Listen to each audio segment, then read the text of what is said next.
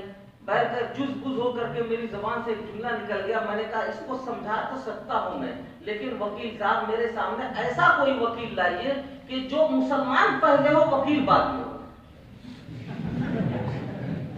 اب یہ آگ لگ گئی ان کو, لیکن میں آپ کو مسلمان نہیں دکھ رہا ہوں. میں نے کہا کہ آپ کے مسلمانیت پر میں شک نہیں لا رہا ہوں, بحث نہیں کر رہا ہوں. میں نے جو بات کہی ہے وہ لائیے. تو مسلمان پہلے ہو وکیل بعد میں ہو, تو اس کو جیتا جا سکتا ہے. اب آگ لگ گئی ان کو. کہنے کہ چلیے آپ مجھے سمجھائیے, لیکن یہاں بار کونسل میں یہاں تو موقع نہیں ہے, آپ گھر آئیے وہاں آ کے سمجھائیے مجھے. میں نے کہا ٹھیک گھر آؤں گا. 3:30 بجے گرمیوں کے دن, اور وہ میرے سامنے ہی اپنی 4 پہیے کی گاڑی پہ نکلے, 2-4 اور وکیلوں کو لیا اور مجھے ایڈریس دیا, اور میں بسوں میں رکشے میں دھکا کھاتے ہوئے جھوٹتے ہوئے ان کے گھر پہنچا مغرب کے ٹائم. نماز پڑھی, بیٹھ گئے. وہاں بیٹھتے ہوئے بھی انہوں نے مذاق اڑایا. کہیں گے دیکھیے مولانا تو یہ کہہ رہے ہیں یہ مولوی صاحب کہ پہلے مسلمان لاؤ, مسلمان پہلے ہو وکیل بعد میں ہو. اب میں پتہ نہیں کیا ہوں ان کی نظر میں. بولیے سمجھائیے آپ مجھے. میں نے ان کو سمجھانا شروع کیا کہ بات یہ ہے کہ ان مسلمانوں نے مدعی نبوت کو مسجد سے نکالا ہے, یہ مدعی نبوت کے پیروکار کو نکالا ہے. بات کیا ہے؟ صرف یہ ہے کہ ہمارے نبی پاک صلی اللہ علیہ وسلم کی یہ توہین کر رہے ہیں. یہ کہہ رہے ہیں کہ نبی روح کے لیے جو بھی غذا لے کر کے آئے ہیں وہ کامل و مکمل غذا نہیں ہے, ناقص ہے, نئے سرے سے میں لے کر کے آیا ہوں. اس کو مانو تب تمہاری نجات، تب تمہاری روح کو پالیدگی اور بڑھوتری ملے گی۔ تو مسلمانوں نے یہ کہا کہ جو کامل و مکمل غذا ہمارے پاس پہلے سے موجود ہے، تو یہ تم چیتڑا لے کر کے ہماری مسجد میں کہاں سے آ رہے ہو؟ یہ تو ناپاک اور نجس کوئی سی چیز ہو سکتی ہے باہر کی، ہمارے اندر کی کوئی سی چیز نہیں ہے، اس لیے انہوں نے نکال دیا ہے کہ تمہاری نماز ہمارے پیچھے نہیں ہو سکتی، ہماری نماز تمہارے پیچھے نہیں ہو سکتی، ہم جہاں پڑھیں گے وہاں تم نماز نہیں پڑھ سکتے ہو، اس لیے کہ ہمارا برتن، ہماری روح، ہماری غذا وہ تو کامل و مکمل ہے۔ یہ ناقص چیتڑا لا کر کے اس میں گھسیڑنا چاہتے ہیں۔ تو مسلمانوں نے صرف یہ کہا ہے کہ اس میں ہمارے نبی کی توہین ہے، تم دھوکہ دے رہے ہو، ہمارے نبی کی توہین کر رہے ہو، یہ باتیں کہہ کر کے، لہذا توہین کر کے ہمارے نبی کے نام سے نسبت کی طرف جو مسجد لگی ہوئی ہے اس میں تم نماز نہیں پڑھ سکتے ہو۔ اب یہ سب باتیں میں نے اسی طرح سے کچھ الٹی سیدھی سمجھائی، 15-20 منٹ بھی زیادہ سے زیادہ گزرے نہ ہوں گے، میں پورے اطمینان اور وقار سے میں آپ کو سنا رہا ہوں، اللہ کا شکر ہے 15-20 منٹ بھی نہیں گزرے ہوں گے، کہنے لگے کہ مولانا صاحب اب میرے سمجھ میں آ گئی بات، اور صحیح ہے، اب میں پہلے مسلمان ہوں بعد میں وکیل ہوں، یہ مقدمہ لڑنا یہ تو میری ضرورت ہے، یہ تو شکریہ ہے آپ کا جو آپ لے کر آئے ہیں۔ میں نے کہا وکیل صاحب وہاں بھی ایک مثال میں نے دے دی تھی اور آپ نے عملاً ثابت کر دیا تھا کہ وہاں وکیل پہلے آپ تھے، مسلمان بعد میں تھے، ورنہ یہ مقدمہ آپ کا تھا لیکن میں آپ کے گھر آیا ہوں، آپ اپنی گاڑی میں مجھے لے کر آتے اپنے ساتھ، لیکن وہاں آپ پہلے وکیل تھے، مسلمان بعد میں تھے، تو میری حیثیت ایک کلائنٹ کی آپ کے سمجھ میں آ رہی تھی کہ یہ گراہک ہے، میں گراہک بن کے نہیں آیا ہوں، میں تو آپ کا درد ہے جو آپ کے دل میں اتارنے آیا ہوں، کہ ایک شخص ہماری مسجد میں آ کے یہ کہہ رہا ہے کہ تمہارا نبی جو غذا لایا ناقص ہے، اور وہ منوانا چاہ رہے ہیں، تعبیر یہ دے رہا ہے۔ اب آپ بتائیے کہ اگر اسی طرح سے یہ چلتا رہے گا، یہ دین رہے گا، مذہب رہے گا؟ نہیں۔ ہم نے کہا تو پھر آپ مسلمان ہیں تو پہلی آپ کی ضرورت ہے، سب سے ضرورت پہلے آپ کی ہے۔ اللہ کا شکر ہے تھوڑی ہی دیر کے بعد انہوں نے کہا کہ مولانا صاحب سمجھ میں آ گئی میری بات، اب زندگی میں کبھی آپ اس کو لے کر کے میرے سامنے مت آئیے گا، اس مقدمے کو لڑوں گا، میری ذمہ داری ہے، زندگی بھر لڑتا رہوں گا، لیکن اس میں کبھی ہاروں گا نہیں۔ اللہ کا شکر 7 سال تک مقدمہ چلایا اور جیت کر کے دکھا دیا۔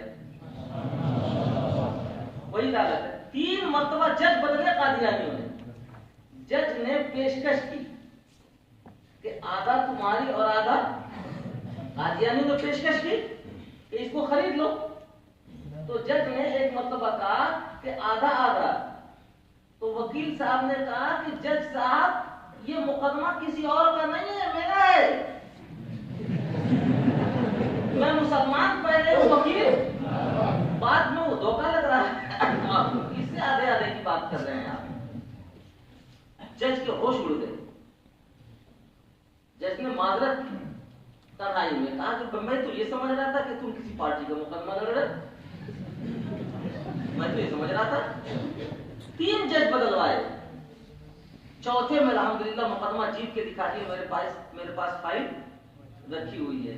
بہرحال مجھے یہ مثال دینی تھی اس بنیاد پر کہ دیکھیے ہمارے نبی کی لائی ہوئی غذا کبھی عقل کے خلاف ہو جائے ایسا ہو ہی نہیں سکتا، دنیا کے کسی قانون کے خلاف ہو جائے ایسا ہو ہی نہیں سکتا، قانون جو بنا ہوا ہوگا اس میں سکم ہوگا، اس لیے کہ عقل والوں نے بنایا اس کی تبدیلی ہوگی، ہماری شریعت میں تبدیلی نہیں ہوگی۔